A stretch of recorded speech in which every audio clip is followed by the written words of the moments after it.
बाबूजी तुमको खेत पे भेज के तुम्हारा खेत खुद ही जोत रहे हैं। देखना कि बाबूजी अपना सांप किस गुफा में घुसेड़ रहे हैं। कि आप ऐसा क्या खाते हैं जो अपने घोड़े को दोबारा से इतनी जल्दी तैयार कर लेते हैं? तो दोस्तों, स्टोरी की शुरुआत में भाभी रसोई में आटा लगा रही थी कि तभी पीछे से ससुर आकर उसे पकड़ लेते हैं और उसके साथ रोमांटिक होने की कोशिश करने लगते हैं। तब भाभी बोलती है, ससुर जी अभी नहीं, यहाँ पर तुम्हें कोई देख लेगा। तब वो ठरकी बोलता है, अरे मैंने तुम्हें कितनी बार मना किया है ना कि मैं तुम्हारा असली ससुर नहीं हूँ, फिर मुझे बार बार क्यों कहते हो। रमन को मैंने बोल दिया था और हाँ, आज घर पर भी कोई नहीं है जो हमें दिखेगा। रमन तहसीलदार के ऑफिस में गया है और मालती को मैंने छुट्टी दे दी है ताकि मैं अपनी रसमलाई के साथ रह सकूं। फिर क्या था, वो ठरकी बिना देरी के ही भाभी के साथ रोमांटिक कार्यक्रम में लग जाता है और रोमांस करने लगता है। अब उनका सीन चल ही रहा था कि तभी रमन का फोन आ जाता है। वो बोलता है, सुमन अब हमें कागज ना कल या परसों तक मिल जाएंगे, तो बताओ कब की टिकट बुक करनी है। वो एक तरफ बात कर रही थी तो दूसरी तरफ अपने ससुर के साथ रोमांस भी कर रही थी।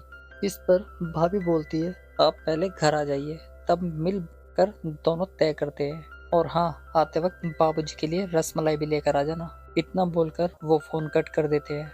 एक तरफ उसकी बात फोन पे चल रही थी तो दूसरी तरफ उसकी आवाज सिसकने की। उसका पति सुन रहा था और उसे समझ नहीं आ रहा था कि सुमन के साथ कौन और क्या कर रहा है।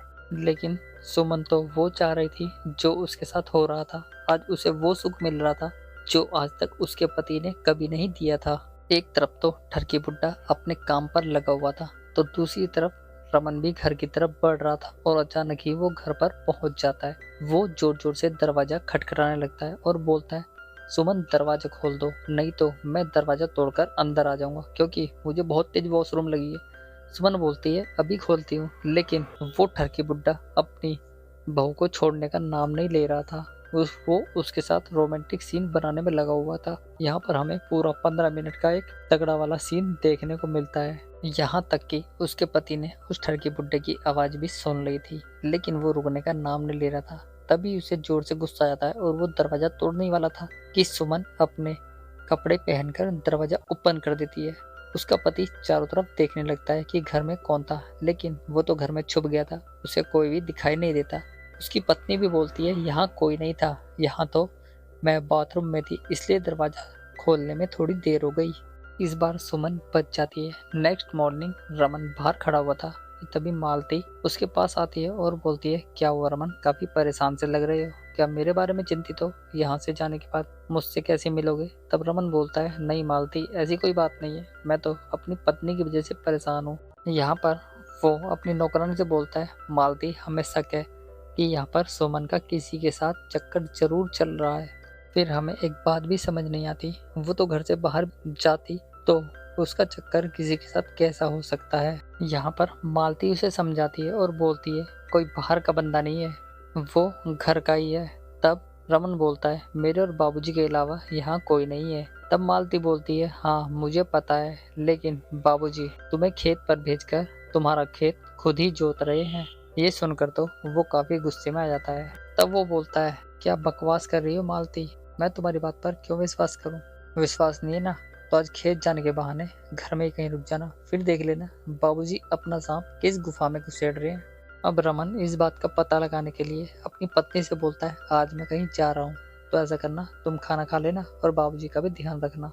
तब उसकी पत्नी बोलती है, हाँ हाँ आप जाइए और काम निपटा कर आ जाइए, मैं बाबूजी का अच्छे से ध्यान रखूंगी। जिसके बाद शायद भाभी को फिर से गुफा खुदवाने का मौका मिल जाता है। अब वही होता है जिसका रमन को डर था। यहाँ पर बाबूजी फिर से उसकी बहू से मिलते हैं और बोलते हैं, अच्छा हुआ रमन काम से बाहर चला गया, अब हमारे और तुम्हारे अलावा कोई नहीं है जो हमें देखेगा। तब भाभी ठरकी से बोलती है, अच्छा आप एक बात बताइए, आप ऐसा क्या खाते हैं जो अपने घोड़े को फिर दोबारा तैयार कर देते हैं, और वो भी इतनी जल्दी से? तब वो ठरकी बोलता है, ये तुम्हारा ही कमाल है जो मुझे फिर से जवान बना देता है। इसी के साथ ही दोनों बिना देरी के ही रोमांटिक कार्यक्रम करने लगते हैं, रोमांस करने लगते हैं। यहाँ पर हमें दोनों का एक 15 मिनट का रोमांटिक कार्यक्रम दिखाया जाता है, जहाँ पर दोनों खूब पलंग तोड़ते हैं और चरम सुख पा लेते हैं। इसके बाद रमन को विश्वास हो गया था कि उसकी पत्नी उसे धोखा दे रही है, और उसके बाबूजी के साथ, ना कि किसी और के साथ। अब नेक्स्ट मॉर्निंग रमन बाहर बैठकर इमोशनल हो रहा था कि तभी वहां पर उसकी नौकरानी आ जाती है। वो बोलती है, क्या हुआ रमन बाबू, हमारी बात सच निकली क्या? तब वो बोलता है, सारी गलती मेरी ही है। मुझे सुमन ने कई बार बोला इलाज करा लो, शिलाजीत ले लो, लेकिन मैंने उसे कभी संतुष्ट ही नहीं किया। काश उसकी बात मान लेता तो मुझे आज ये दिन देखने को नहीं मिलता। यहाँ पर मालती बोलती है, अब पछताने से क्या होगा रमन बाबू, जब चिड़िया ही खेत चुग गई। यहाँ पर मालती अपने साहब को बहुत समझाती है। वो बोलती है, रमन बाबू ऐसा करो, आप मान लो अपनी पत्नी की बात और करा लो इलाज, कोई दिक्कत नहीं, अभी कुछ नहीं बिगड़ा, जो हुआ सो हुआ। इलाज हो जाने के बाद फिर दोबारा से अपने खेत पर कब्जा जमा लेना। वही होता है असली मर्द, जो अपनी पत्नी को अच्छी तरह से संतुष्ट कर सकता है और दूसरों को मुंह मारने से रोक सकता है। नहीं तो आपके खेत में फसल भी किसी और की हो जाएगी। फिर मत बोलना।